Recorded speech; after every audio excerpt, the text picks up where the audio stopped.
The topics and opinions expressed in the following show are solely those of the hosts and their guests and not those of W4CY Radio, its employees, or affiliates. We make no recommendations or endorsements for radio show programs, services, or products mentioned on air or on our web. No liability, explicit or implied, shall be extended to W4CY Radio or its employees or affiliates. Any questions or comments should be directed to those show hosts. Thank you for choosing W4CY Radio.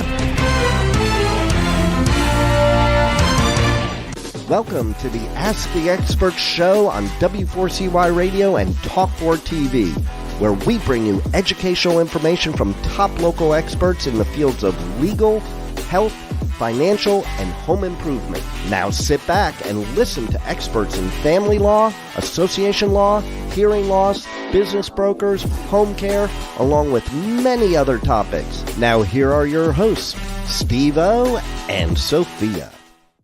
Hey, good morning, Tampa. Welcome to another Ask the Expert show. I hope everybody had a wonderful Thanksgiving, and we are here. God, I can't believe the year is almost up. Let me get right to our expert. We're talking estate planning today, and we have got the greatest estate planning attorney. She's not only a sweetheart, but she's got a cat, and I love cats. Let me welcome you to a real sweetheart attorney, Debbie Baker. Good morning, Debbie. Hey, oh my gosh, it's dark in here. Wait a second, it's dark in here. Hold it. Oh. Much better. Okay. This is how live TV works. It's like, whoa. I hope you had a wonderful and a blessed Thanksgiving. I did. I did. Spent it with family. No arguments. It was wonderful. Wow, no arguments. Wow, it's amazing. Yeah. And we also just want to throw out our prayers to the people in Israel. God, I pray for them every day. Debbie, I had two people who contacted us last month who missed the opening, and they said, how come you never ask Debbie about her background? We would be interested, but we do it at the beginning of each show. But let's do it again for everybody. Tell people about my background. Okay. Well, I was born on a small farm. Walked uphill both ways to school. I was born and raised in humor. Yeah, that's right. I was born and raised in New York, and moved to Boston. Started college, left after a year and a half. Decided I had to go back to school and went to Boston. Got a degree in criminal justice at Northeastern University, which I learned there's really no such thing. It's pretty oxymoronic, but that's another contradiction in terms. Came to Florida a long time ago. I thought about becoming an attorney actually when I graduated from undergraduate school and was accepted in a school up there. I still think about 72 hours before classes started, and I couldn't imagine making it work. I got accepted down here in Florida at Nova, which was their first year, and I didn't know enough about accreditation, wasn't mature enough to even research it, so I didn't go there. Moved to Tampa too long ago because it's still not my favorite place, but and thought about law school a couple of times. In the interim, I did a bunch of things, but the thing I spent most of my time at was I did executive coaching or life coaching or whatever, where people would call and say, I can't figure out what I want to be when I grow up, and we go through that. Or people would call and say, I would hire everybody working for me again if I had to, but Joe and Susan can't talk to each other, and I don't want to fire either one of them. Can you come and help or whatever? Loved it. Asked very hard questions, which I was known for, but you could never give me a wrong answer, which is not true in the law. I mean, you can do things wrong in the law, but in the world of coaching, you really can't do anything wrong. So I loved it. And then kept thinking about law school and thought about it one time and asked an attorney here in Tampa if I had to take contracts and torts. And he said, yes. I went, well, never mind. I'm not going to law school. Forget about it. And then I thought about it again. And for whatever reason, I didn't find the school I wound up at. I only found a school that would cost me $30,000 a year and let me practice in California, and I wasn't going to California. And then in December of '08, which is absolutely amazing because that's what, almost 15 years ago, in the time of prayer, I became a Christian in 1984. And in the time of prayer, when I would ask God, do I keep coaching or do I get a job? The answer I got was go to law school, which, to say the least, was unexpected. And I hyperventilated and, like I couldn't imagine it. And then I asked him when, and he said, get ready. Peppa, you having a good morning. And then he said, get ready. And I didn't know what that meant, but I figured I could do it. And so 32 months later, I started law school in August of 11. And that whole journey was miraculous. Probably everybody listening, watching, whatever, you have had things which,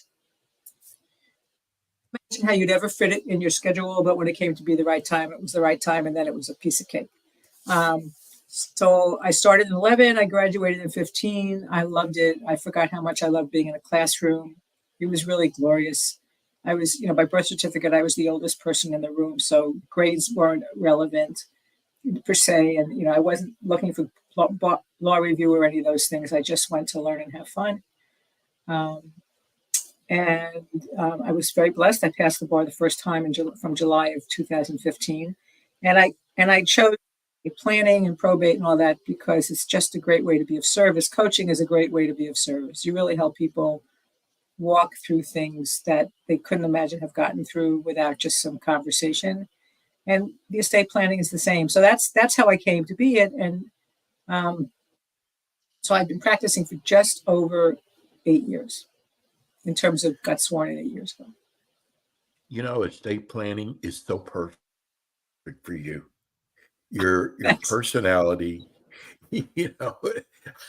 like just your smile, because when it comes down, you're planning for, after you pass away, you're planning for your kids, your wife, and sometimes it's tough, and you get right in the middle of it.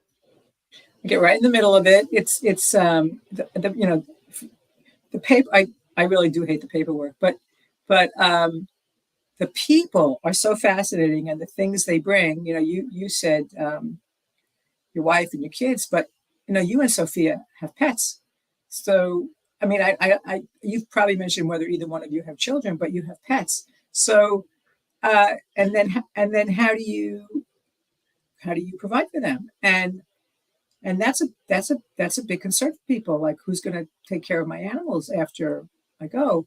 The other thing is, and Florida, not all states do, but Florida allows pet trusts, kind of like Leona Helmsley tried to set up years ago with like $22 million for 2 dogs. Maybe a little bit extravagant, but pet trusts.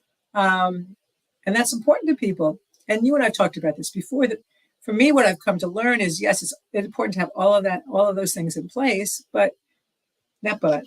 and the documents that exist to help you while you're living, like your power of attorney and your healthcare surrogate, are equally essential because things happen. You need somebody to get into a bank account and you haven't given anybody the right, or you need somebody to speak to a doctor and you haven't given anybody the right, and you don't have a spouse, because spouses can, you may not want your spouse to speak for you, but in the world of the law, if you have a spouse, they can speak. But if you're single, if you and Sophia are not married, unless you've given each of you a document to speak to the doctors, somebody from your family can come in and say they have no right, and legally they're correct. So it's. And some of the conversations I was are difficult. thinking about you a couple of weeks ago, because I too am a believer, and greatest thing that ever happened in my life. I found out that one of the people I serve with at Calvary Chapel passed away and left all of his real estate to the church. Wow. And I was thinking about, now, from what I understand, the kids are really upset. They're mad. And I'm sure that gets tough when you get in a position like that. Yeah. Yeah. It gets tough. Yeah. Um, and if that's what you've done, then that's what you've done. And the idea is that you either told your children that that's what you're going to do, or you certainly haven't appointed them to execute your final wishes. Uh, um, and that's always an issue. But yeah, I mean, My question to you, yeah. Debbie, is how often, I didn't even know I was going to go into this, but how often do you, because I look at you, you're very intelligent, you understand the world. When a new client comes to you and says, I want to leave everything to the church, or whatever it could be, do you ever get involved and say, are you sure this is what you want to do? Let me give you some other ideas. Is that part of your job? As a counselor, yes. Okay. I've seen it more when people come and say they want to disinherit somebody. Okay. Okay. Mostly the kids. I mean, they're children. Mostly kids. And kids and their kids. It's not only like disinheriting your son, but it's disinheriting any of his progeny, which I think is reasonably extreme, especially if the progeny don't even exist anymore. So don't exist yet. So you don't even know. But the thing I've learned is, yes, it's my role to counsel about it. It's also my job as an attorney to be sure that I've asked them for some kind of rationale for that, to protect me if somebody comes back and says, my dad disinherited me and I don't know why. And some people have put in their wills, I am disinheriting, my daughter. For all the Susans out there, I apologize. I'm disinheriting my daughter Susan for reasons that she understands.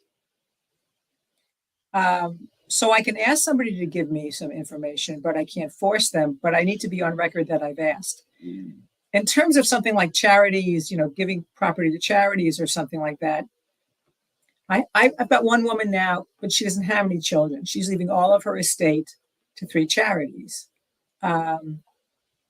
And she set her home and her vehicles and all her property, but she's got an IRA and she's got some bank accounts, and those are going to people. Those are going to individuals. So the person who left all his real property to the church may have left things beneficiary designated, where family wasn't necessarily cut out, but nobody would know about it because that's just going with a death certificate and the financial institution just writes checks. Does that make sense? Well, I was thinking about that really has to make your job so tough. You were thinking what? I was thinking, can you hear me? Yeah. Mm-hmm. I was thinking that really has to make your position so tough when it gets to afterwards and people not happy with what they thought they were getting and didn't get. So anyway, I thought about you, but I just want to, one of the things with this show, Debbie, is I love when people get to know the expert, not just, education wise. And I just think it's so amazing when you started law school. I mean, you could just continued on with something you love doing, coaching. And then I just think that's incredible how you made that change, because I know there's a lot of people out there that go, I really wanted to go to law school. I really wanted to become a doctor. And they never did it. But you actually did it. I just think that is so amazing what you accomplished. It's a lot of fun, and it totally was a walk of faith. And people know that they really can't say to me, I'm too old to do that. Excuse me? Like, what? Oh, yeah. Okay, I forgot who I'm talking to.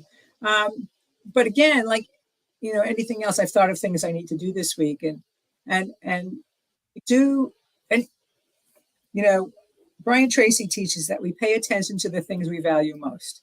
And that's a great thing to look at if you're busy spending time building a career and you're ignoring your family, but you're telling your family that they're the most important thing to them. So we pay attention to the things we value most. And if a person says, I'm going to go back to school, and they really choose it, like it's clear that this is what they're going to do, my experience, not just for me, but for other people who've done similar things, it just all falls into place. Because your mind instantly drops out all those things you've been doing that are, in the world of Stephen Covey, maybe they're important and you've been treating them as urgent, and they're not urgent, and maybe they're not even important anymore.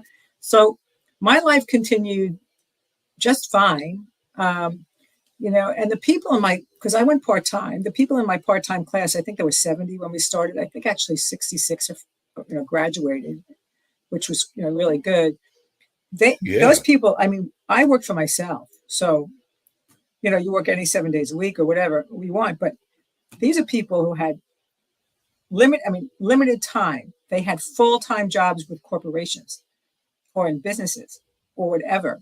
And they managed that and law school and their families. And now those are the people that the one who came to law school raising 6 children on her own, not at her choice, 3 of whom were special needs, and graduated in 4.5 years. That's the person to admire, because she was going to get it done. And she did.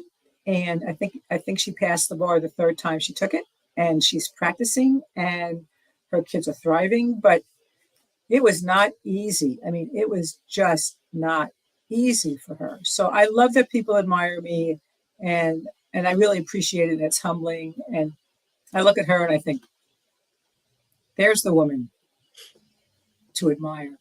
But the walk of faith is what made it easy. It was a walk of faith for me. Wow. I'm not saying it wasn't easy for other people, or whatever, easy. It wasn't easy, but it was just the right thing to be doing. So the promise was, don't leave anything on the table. And I didn't get to any class or any test or the bar exam or anything else, or even my work here.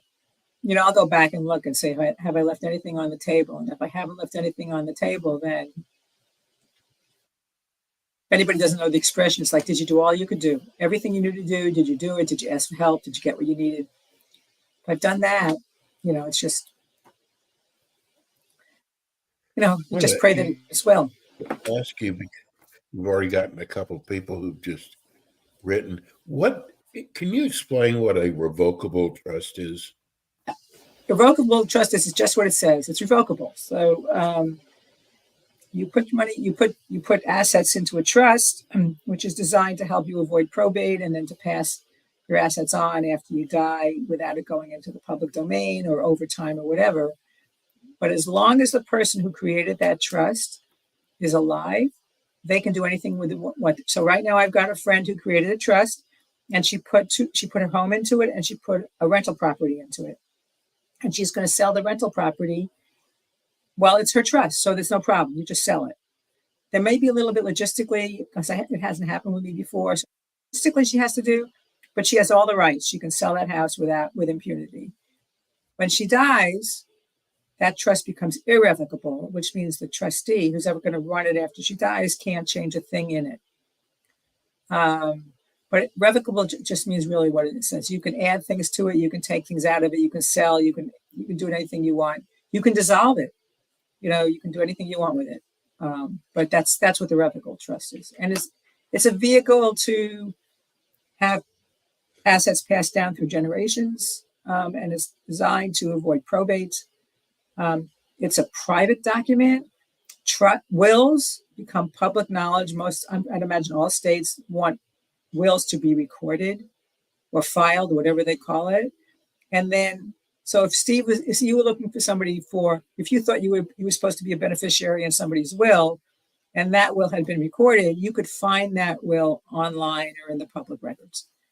A trust, okay, A trust, the will say, if you want information, look to my trust. Oh, by the way, you have no access to it. Now, obviously, it wouldn't say that, but so that's one of the reasons also people do trusts. Bing Crosby had a trust. So I read this years ago. And one of the reasons nobody ever knew how much he was worth when he died was because he had a trust. So however many millions or he wasn't worth, it all went through the trust and maybe still be going through the trust. But that's what a revocable. And it's living because it's living. Like I said, you can do anything you can do anything you want with it while you're living. What about when there's minor children involved? Well, for minor children, inheritance. Minor children, they can't inherit money until they're 18, and I think that's federal. That's a law. I think that's federal. So the trust comes in then, because if you've got minor children and they can't inherit money, you need somebody to manage that. It's also to look at, would you have trusted yourself with any substantial money when you were 18? And most people would not have. Some people would have. Certainly I would not have.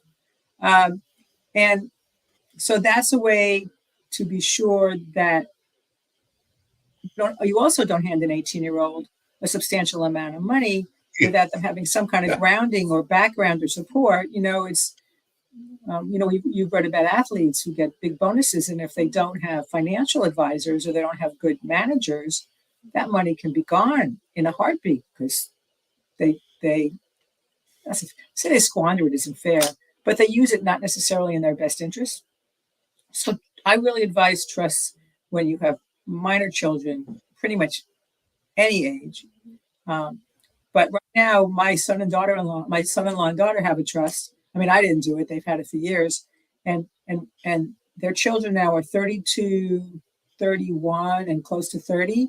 And I think the ages for distribution, if both parents die, are now 35, 40, and 45. And he's thinking of changing like to 40, 45, and 50. Just because he figures, maybe they'll need it more when they're older, and all of them are doing well. And will they be responsible enough? Which they're all pretty responsible, but minor children for sure, absolutely for sure. At the beginning of the show, before we went on the air, we were all talking, including our great producer Rebel, and it was about time and how fast time goes by, and it sure has with this show. Sometimes, I think there's more than just being an attorney, Debbie, which is one of the things I love about you, and I love sharing your story with others out there. So it's my fault that we kind of got behind in time. Give everybody your phone number and your website address. So my phone number is 813-586-1332. And the web is londonbakerlaw.com. Anybody, I said this before. If you have a question, even if you're out of state, I love to help. So I'm always willing to help. With the understanding, if I don't practice in your state, it's just general thinking for you to go ask somebody else questions. But this whole thing, my coaching, this is all about being of service. So if I can be of service, don't hesitate to reach out. I would love to be of help.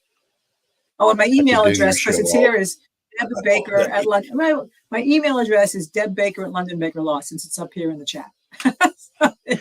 Debbie's with us every month, the last Monday of the month. Debbie, thank you. I could do this for 2-3 hours every day with you. It is so, I love listening to you speak. We'll see you again next month. Yeah. I will talk to you, but have a Merry Christmas. Yeah. And God bless. You too. So, see you, Rebel. Have great holidays. Thank you, Debbie. Thank you. That's attorney Debbie Baker. She does estate planning. We're going to go to break. When we come back, we have our next expert. You're going to love this show.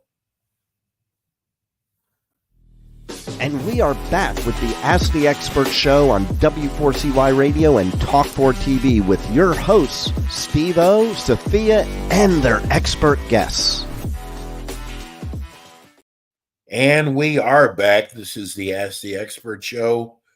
We bring you the top experts in the field of legal, health, financial, and home improvement.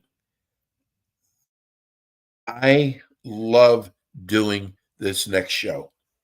And the reason why I love doing it so much is because I don't know if it's just Florida, but gosh, there's a lot of automobile accidents. And we've got an older uh, demographics here in Florida. So there's people that are tripping and falling, slips and falls. And it's just so nice having a great personal injury attorney. Let's see if we've got, oh, okay, no one's in the green room. We're waiting. See, here's the deal when you have a live show when the show is taped, you can take all this out.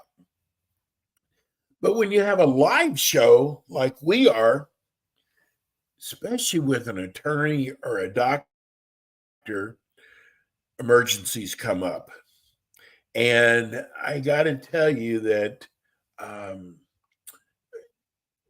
being an attorney, and we have, this is the law firm of Zervos and Caltra.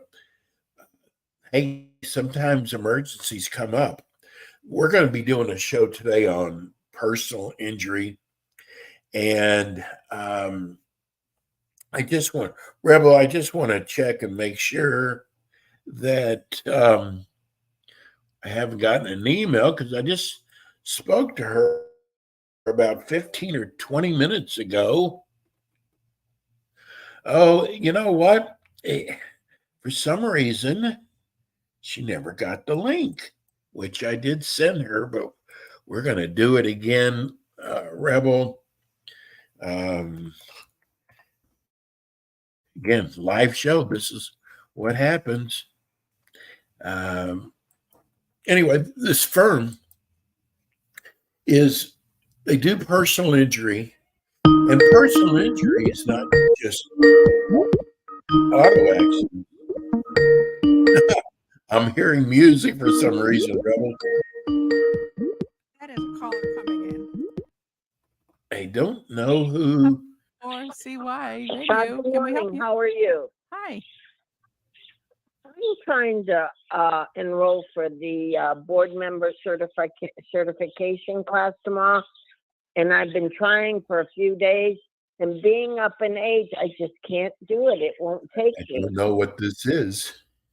Well,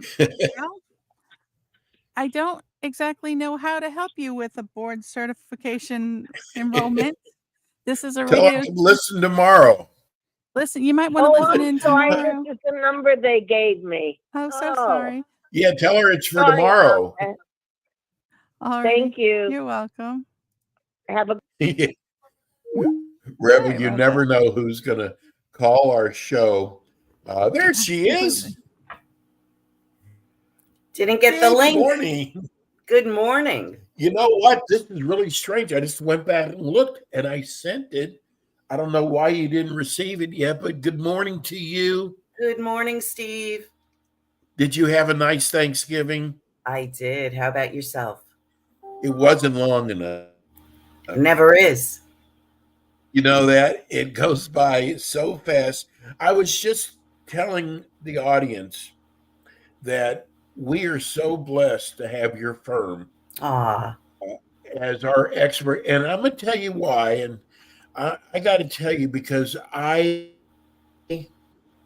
actually, all day long, whether it's a bench or a bus or TV, and I see these spots all day long, and I want people to understand.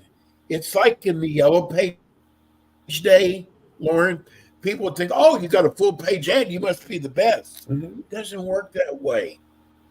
And so I don't know other forms of advertising you did, but all I know is we got the best personal injury attorneys. And it's what we love about this show is that you don't have to go look and try to find somebody. We've already got the expert here. And I want you right now. We're going to be giving a phone number out. We're going to be giving their website out. Write this down because you never know, do you, Lauren? No, you don't. Unfortunately, accidents are very unpredictable. And you could find yourself in a position where you're without a car, where you need medical care, you're missing work, all because of somebody else's wrongdoing or negligence, and you need help. I got to tell you that. I mean, here I live in Florida, but Florida has the worst drivers. And another thing also, Lauren, is we have an older demographics here. Mm-hmm. So slips and falls are very common down here. They are. They are. Slips and falls, trips and falls. It, Owners of premises have an obligation under Florida law, Steve, to keep their premises safe for patrons, for visitors, for invitees, for people like you and I who go into a store to buy things. They want you to come in. That's the purpose, right? They want you to come in, Right. spend your money, and make them money. But they have an obligation to keep their premises safe for people like us. And a lot of times they don't. And as a result, people fall, people hurt themselves, and the owner is ultimately responsible. Although I will say that just because you slip and fall somewhere doesn't mean that they're automatically responsible. You have to prove that there was a dangerous condition that they knew about, that was there long enough that they should have known about it, or that they created, like if they just mopped the floor and didn't put up a cone. Do you find that I find that people who have never had to have a personal injury attorney don't understand how you charge. In other words, they Oh, don't have to come write a check when they come sit down and talk to you. So I think it's so important that people don't try to handle this themselves and to come to a practice like yours to handle that for them. well, personal injury is a unique part of the law in terms of how we charge our fees, how we're allowed to charge fees. You go to a family law attorney or you go to a criminal law attorney, you have to put up a retainer and they charge per hour. We don't do Right. that. It's called a contingency fee agreement. And um, it makes sense when you break it down. Our fee or our getting paid is contingent upon us receiving a settlement or obtaining a settlement or a verdict on your behalf. And if we don't get a settlement or a verdict on your behalf, we don't get paid. Exactly. So it Um, costs nothing to come to see us. yeah, that's what I don't understand why somebody wouldn't want to come see you and try to handle this themselves. Um, a lot of people are jaded or weary of attorneys. Unfortunately, the profession, some people in the profession have earned, a shady characterization. Um, they think that perhaps they could save the amount they're going to pay in attorney's fees out of the settlement and pocket that. But what they don't realize is that the insurance adjusters are really trained on how to lowball offers and how to make Yes, nice with you and how to be friendly with you and make you think they're on your side and actually pay you a lot less than you would have gotten if an attorney was involved. So even with our fees, which is a contingency fee again, so it's a third or 33 and a third percent of any settlement before we file a lawsuit, 40% after we file a lawsuit and 20 days has passed, because litigation is much more labor intense. Um, Even with that fee, I would say 99% of the time you're going to get more with an attorney at the end of the day in your pocket than you would without an attorney trying to save the fee. exactly. I've always been curious about insurance companies. Do they hire private investigators like to follow people who've made a personal injury claim? Absolutely. They They do? it used to be years ago, you really didn't have to worry about that until you filed a lawsuit and the attorneys got involved and they hired an investigator. to follow you, whether it be to work, to the gas station, to the drugstore, to Publix, Winn-Dixie, whatever. But more often than not now, they're getting investigators involved pre-suit. So before we even file a lawsuit, it could be at the onset of the claim if there's serious enough injury. And the purpose of that is to show you doing daily activities.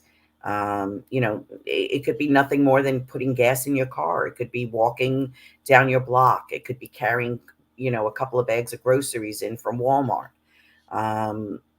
Or to get you, riding your bicycle when you say you can't, or playing, a game of neighborhood basketball when you say you can't go to work, or whatever it may be. They absolutely get investigators. I actually Wow. had a case in litigation, and the young lady had back surgery, knee surgery, and wrist surgery. And they hired an investigator. She worked at a bar with line dancing up in Spring Hill or Brooksville area called Miss Kitty's on the hilltop. And she was a cocktail waitress, and they had surveillance of her. And they had her, carrying the tray of drinks, and it was Halloween. So she was in like this little costume, and they had her line dancing with the customers, so it looked really bad. It didn't look like somebody who was suffering from a back surgery, a knee surgery, and a wrist surgery. But we were able to counter that by bringing in clients or customers of the bar that evening. We tracked them down, which is part of what we do. And we interviewed them and we prepped them. And they came in and they told the truth that they saw her that night crying in the bathroom because she was in so much pain. And one of the customers even helped her put a pain patch on her low back that evening to help get her through the night. And another customer saw her taking Motrin. And she got on the stand and said, I had to do this. This was part of my job. I had 2 kids to feed. Right. So you deal with it. But yeah, they do it all the time. Can a person still work if they have a personal injury claim in? They can. We never advise our clients not to work if you can work. I have an old saying, nobody's going to put diapers on your baby. So if you need to work, then you work. Just be careful that you don't injure yourself further, or that you do something that you had testified at deposition, or you're telling your doctors you can't do. If you're saying you can't lift more than 20 pounds and you're lifting a 40-pound or 50-pound box for work, that makes you look incredible. It makes you look like a fraud, basically.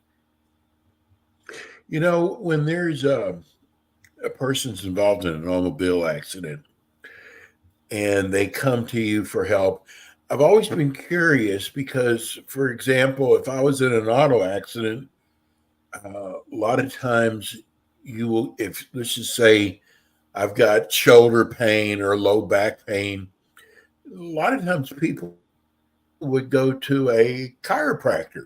Mm-hmm. But I don't know any chiropractors. One is, do you help your clients with that? And also, what about getting your car fixed? Okay, so in getting to a doctor, whether it be a chiropractor, an orthopedic, your family doctor, primary care, physical therapist, we can certainly share our experiences with doctors that our other clients have seen. I don't think it's an attorney's place to steer you or tell you where to treat, because that's your personal choice. I would encourage everyone, Right. Angela and I both encourage everyone to do their research. You want to look for a doctor near you. If you wanted my opinion based on feedback from other clients on those doctors, Angela and I are more than happy to give you that feedback. If it was somebody that thought you were in an accident, therefore you're just making up your symptoms and you can't really be hurt, I would share that with a client. Angela would share that with a client. If it was a doctor that one of our clients had great results with, we would certainly share that with you. where you. What about getting your car fixed? So a lot of firms, because they only deal with the injury portion, they don't help you with that, Steve. You're on your own. Angela and I don't leave you out high and dry on that. We handle that for you. We help you with that as a courtesy. Oftentimes it's quicker if the insurance company is dealing directly with you as opposed to going through us, and then we have to go through you and tell you what to do, and then you get back to us with the information and we tell the insurance company. So a lot of times we will allow you to speak to the insurance company on, directly for your property damage claim. But if there's a hitch, if there's an issue, if there's a problem, we'll get on the phone and we'll help you with that free of charge if we're handling your injury claim. So explain to people, because these insurance companies, they are very good at what they do. You're right; they're not your friend, and this is all they do all day long.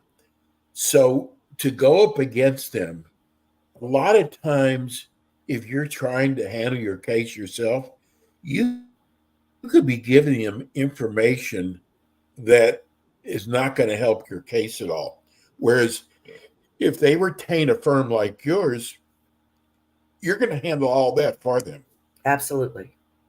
So if you're in an accident, your insurance company will undoubtedly require a recorded statement of how the accident happened and what injuries you are claiming are related to the accident. You will never do that alone if we represent you. We will be on the phone or we will be in the room. We will prepare you for the types of questions beforehand. Once we're involved in the case, your job is to treat for your injuries and rest and do your therapy and do whatever the doctors tell you to try and get better. If you can't get better, that's where we get you compensated. We handle everything else. We like to think of it as taking a weight off your shoulder. You just worry about you and we'll do the rest. I was told there's a lot of people who don't have auto insurance in the state of Florida.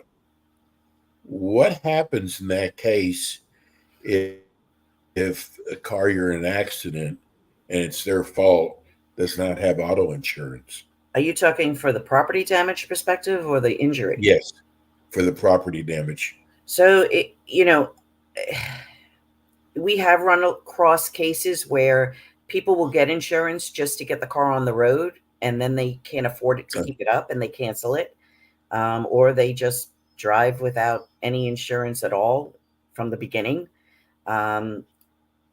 If they don't have insurance and they cause an accident and you have property damage to your vehicle, if you don't have comprehensive and collision coverage, which covers you whether you're at fault or not, you're out of pocket for those expenses. You can sue the other driver or owner of the vehicle that caused the accident for your damages to your car or your truck or your motorcycle. But chances are, if they don't have enough money to pay for insurance, they're not going to have any money to pay for a judgment. Exactly. So all you have is a piece of paper. Yes. It's sad. It's yes. really sad, which is why when we have a client come in or a potential client come in, we urge them to cover yourself first. So comprehensive and collision. And I believe we spoke about this last time we were on. Uninsured motorist coverage is so important. Yes. So important, because if you're hurt and the other party doesn't have insurance or doesn't have bodily injury coverage to cover you, you could have had 4 surgeries and you will get nothing for pain and suffering damages if you don't have uninsured motorist coverage. Let's talk about right after we're talking auto accidents right now. Let's talk about right after the accident occurs. Shouldn't they call the police right away? Yes. Yeah. We encourage anyone who's been in an accident from the scene of the accident, call police. Have them come, have them do a driver's exchange of information and ultimately culminate a police report documenting what happened. So that nobody can say, it wasn't me, I wasn't there, wrong party. You have it in black and white. Sometimes the police are so backed up that you could wait 3, 4, 5 hours at the scene of an accident, and people can't afford to do that. They have kids with them, or they have to be somewhere, or they have a pet at home that's been, alone for 12 hours and they want to get home, or a family member, elderly or young family member that's been alone, and they can't wait. And at that point, you just have to exchange information. I would recommend taking photographs of the insurance card, the other driver's license, and the license plate. Um, Sometimes you call the police and they won't come unless there's, a requirement for an ambulance. If you're just kind of achy and you don't want to go to the ER because you don't think it's emergent, sometimes the police will say, "Well, just exchange information, and uh, there's no need for us to come." So again, pictures. Lauren, I wanted to ask you, this is probably the most important question I'm going to be asking you today. Okay. Why should I go with your firm rather than another firm? Because we're not your average firm. Angela I and I, love that. yeah, Angela and I have been doing personal injury exclusively plaintiff's work for close to 50 years combined. Wow.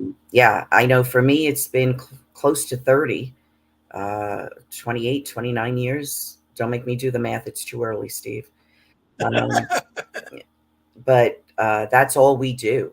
And when you come in, you will always meet with an attorney. You won't be meeting with an investigator, a legal assistant, a secretary, an investigator, a case manager. You will meet with either Angela or myself. We meet with every single client that walks through that door.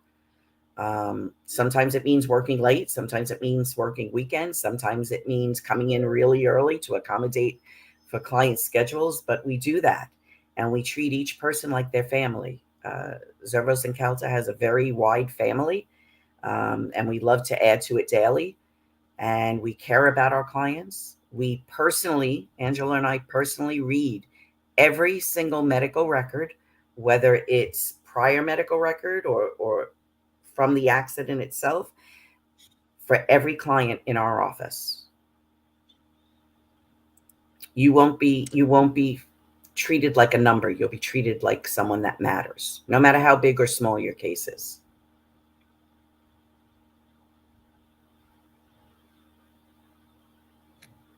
That is an amazing thing to have in attorneys, and that is awesome. You ladies are amazing, and I personally think everyone who listens to the show and has a need for an attorney should check you out. I Can you appreciate give that. can you give everybody your phone number and information again? Sure. The phone number, Tarpon Springs number, which is our main office, is 727-937-3171. The main office is located at 1266 South Pinellas Avenue, Tarpon Springs, Florida. We have satellite offices where we meet by appointment in Spring Hill, in Clearwater, and in St. Petersburg. We handle cases throughout the state of Florida. So it could be on the East Coast, it could be on the West Coast, it could be Central, it could be North, it could be South. As long as it's in the state, we handle it. What happens if a person is in an accident on a Sunday or on the weekends? How do they reach you? They call the office number, and it goes directly to either Angela or myself, and we'll give you a call back that day. I got to tell you, we are so blessed to have you and Angela as our experts in personal injury. You're going to be back with us in 2 weeks Yes, sir. with more.